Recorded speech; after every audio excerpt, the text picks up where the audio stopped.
Qué gusto saludarles, queridos maestros.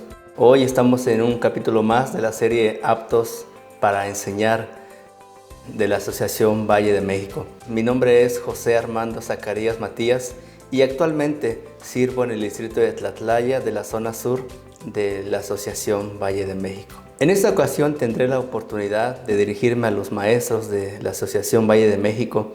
La lección número 7 lleva por título Fundamentos de la Profecía, para enseñar el 17 de mayo del 2025. Hoy quiero referirme a ustedes, queridos maestros, y sugerirles 3 divisiones para poder enseñar nuestra escuela sabática en este sábado. Quiero, a manera de introducción, queridos maestros, mencionarles 3 puntos importantes y después veremos tres preguntas interesantes también, donde podemos desarrollar de manera interesante la lección de escuela sabática de este día. Bueno, a manera de introducción, queridos maestros, quisiera comentarles que la lección de escuela sabática como fundamento de la profecía nos hace recordar que Dios es nuestro creador, Él es el gobernador del universo. Él se basa en su posición como creador de todas las cosas, según Apocalipsis capítulo 4, versículo 11. Al descubrir su carácter de Dios justo y santo, empezamos a entender cómo y por qué los seres humanos carecemos de gloria, según lo que dice Romanos capítulo 3, versículo 23. La respuesta del hombre al perdón de los pecados. Isaías, que es uno de los personajes que la lección nos habla durante esa semana, Isaías fue purificado por su pecado como un serafín, cuando un serafín tomó un carbón del altar y tocó la boca del profeta. Una vez que el profeta Isaías entendió que habían sido perdonados sus pecados, ahora con ese ímpetu, ahora él podía estar delante del trono de Dios, delante de su presencia y llevar la encomienda que Dios le había dado al profeta Isaías. El cielo como sede del trono de Dios. Esta ubicación, queridos maestros, implica que Dios es distinto a su creación. No es el árbol, ni está en el árbol como algunos piensan. Dios no es derivado de los seres humanos. Dios es el creador. Dios está en el cielo y sobre la tierra. Por tanto, sean pocas las palabras, como dice el sabio Salomón en el libro de Eclesiastés, capítulo 5, versículo 2. Después de esta pequeña introducción, queridos maestros, yo quisiera dividir y desarrollar esta lección importante en 3 preguntas interesantes que ustedes pueden hacerlas también a sus alumnos allá en sus diferentes clases de escuela sabática. La primera pregunta respecto al desarrollo de esa lección es la siguiente. ¿Cómo terminó el encuentro de Isaías con Dios? El profeta de antemano sabía que el pecado produce la muerte, la ruina. Pero en vez de abandonarlo a las consecuencias de su transgresión, nuestro amado Dios se acercó a Isaías.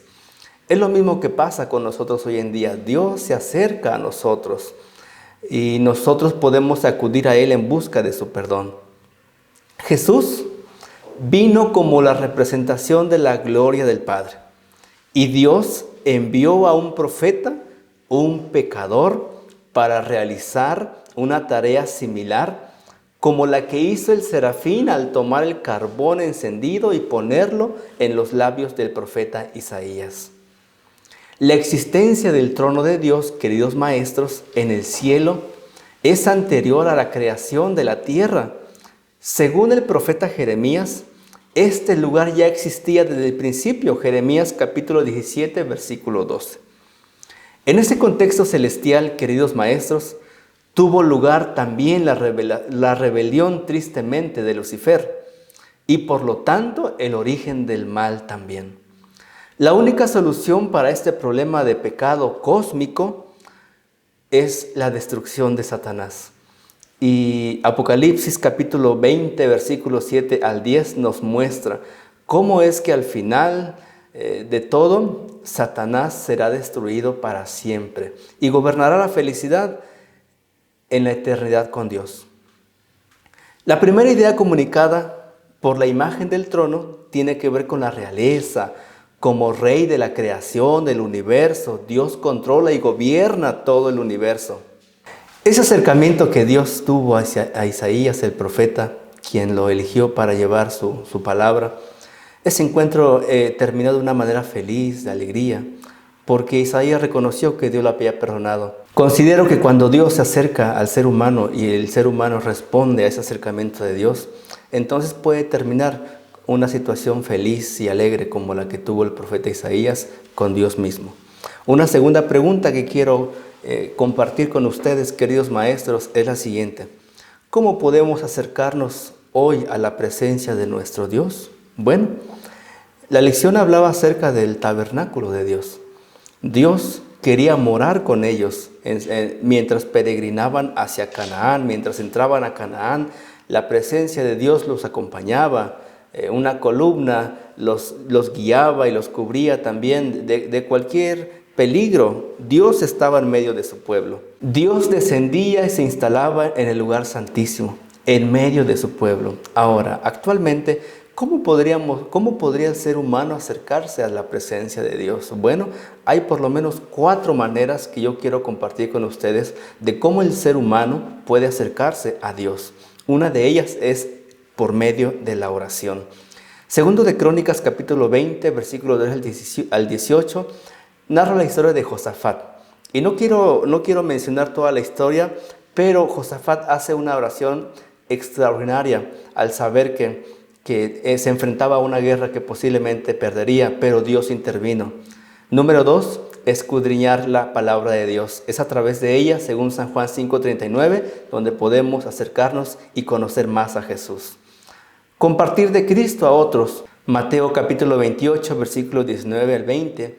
Y número 4, confía en su amor y en su protección. Salmos número 37, versículo 4 al 9. Y quiero compartir con ustedes la tercera y última pregunta. ¿Por qué necesitamos el Evangelio? La escuela sabática abordó también respecto a este tema importante. Resulta difícil de entender que Lucifer en algún momento ocupó un puesto importante en el cielo, siendo un querubín protector, una posición exaltada delante del trono de Dios. Y seguramente su existencia habría ayudado a revelar aún más la gloria de Dios como el juez y Dios de todo el universo.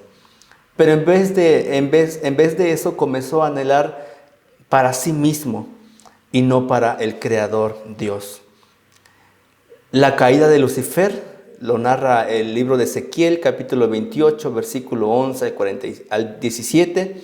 La caída de Lucifer lo narra el libro de Ezequiel, capítulo 28, versículo 11 al 17. Y también Isaías, capítulo 14, versículo 12 al 14 también. Observa cómo Lucifer fue expulsado del monte santo de Dios. Se dice que Lucifer estuvo en el Edén, donde también en su momento la humanidad también estuvo allí. Quiero compartir con ustedes una cita de la hermana White que se encuentra en La verdad acerca de los ángeles, página 53, que dice: las vacantes que se produjeron en el cielo por la caída de Satanás y sus ángeles serán llenadas por los redimidos del Señor. Los redimidos estarán en el cielo solamente gracias al Evangelio. No hay un solo ser humano en toda la tierra por la que Cristo no haya muerto. Los seres humanos solamente necesitan conocerlo y aceptarlo.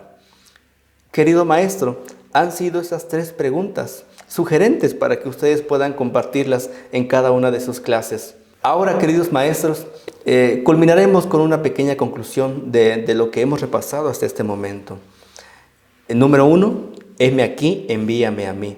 Cristo nos ha justificado, debemos responder así como lo hizo Isaías. Número 2, acerquémonos confiadamente al trono de la gracia de Dios y confiar en Él. Dios pretende acercar a la humanidad a su trono. Lo aceptamos cada vez que acudimos a Él a través de la oración, de la palabra de Dios, compartir de Cristo a otros y cuando confiamos plenamente en Él también. Y número 3, el Evangelio como medio de salvación de la humanidad. Así como Juan el Bautista desempeñó un papel muy importante como una lámpara ardiente y brillante, siendo el precursor así de Cristo. Debemos hacer lo mismo, llevar el Evangelio a otros también, para que ellos también formen parte de los redimidos en el cielo con Cristo Jesús. Y queridos maestros, quiero también compartir con ustedes la aplicación, la manera práctica de cómo nosotros podemos practicar esta lección en nuestras vidas. 3 puntos importantes. El trono en el culto. Nuestra adoración a Dios debe ser sin reservas, queridos maestros. Nuestro comportamiento, la manera de cómo oramos, cómo cantamos y predicando debe mostrar que somos hijos de Dios. Número 2, el trono de la ética. Esa tiene que ver con nuestra relación con nuestro prójimo, con nuestros amigos, con nuestros vecinos, con nuestros padres y con los cónyuges también. Debe ser una realidad que estamos delante del trono de Dios. Y número 3 y última, el trono en tu vida personal. Nuestra vida personal debe reflejar el trono de Dios en nuestras vidas. Al cuidar de nuestro cuerpo también, porque es templo del Espíritu Santo. Ser ordenados y ser amorosos con los demás. De esta manera podremos vivir delante del trono de Dios. Querido maestro, ha sido para mí un placer poder compartir esa sugerencia a cada uno de ustedes. La asociación ora por cada uno de ustedes para que ustedes sean un canal de bendición para los alumnos allá en sus respectivas iglesias. Que Dios te bendiga.